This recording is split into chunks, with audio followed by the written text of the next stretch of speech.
In the grand history of Bharat, many warriors rose to defend their motherland. But how many of us know about the first female naval commander of India? A warrior queen who fought against the mighty Portuguese Empire and remained undefeated. Her name was Rani Abbaka Chauta, a name that struck fear in the hearts of invaders. But why did she fight the Portuguese and how did she lead one of the most legendary battles in Indian history? Let's uncover this lost incredible tale of Bharat. Born in the Chauta dynasty of Ullal, present-day Karnataka, Rani Abbaka was no ordinary princess. From a young age, she was trained in martial arts, naval warfare, and political strategy. When she became the Queen of Ullal, she faced an enemy that had already conquered much of India's western coastline, the Portuguese. The Portuguese wanted to control Ullal, a key port for trade.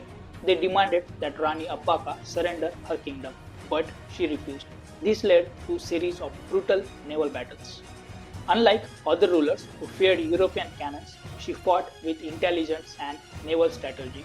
She allied with Shivaji Maharaja's Maratha navy, the Zamorins of Calicut, and the local Muslim traders to launch deadly counterattacks. This was one of the few times when Marathas, local Muslims, and southern people fought together.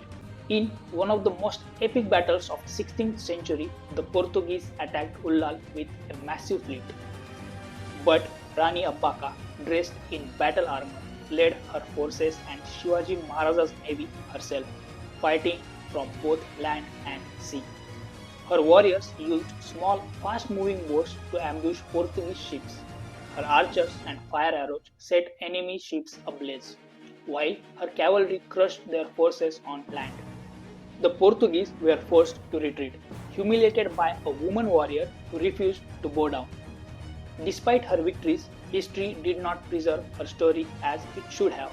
Rani Abbaka continued her resistance for years, becoming one of the earliest freedom fighters of India.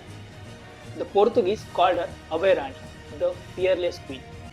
Even today, her legacy lives on in the Rani Abbaka Utsava, in Karnataka's folk songs, and in the inspiration she gives to every woman who dreams of leading. If you found this story inspiring, like, share, and subscribe to Incredible Tales of Bharat, and let's keep these heroic stories alive. Jai Hind.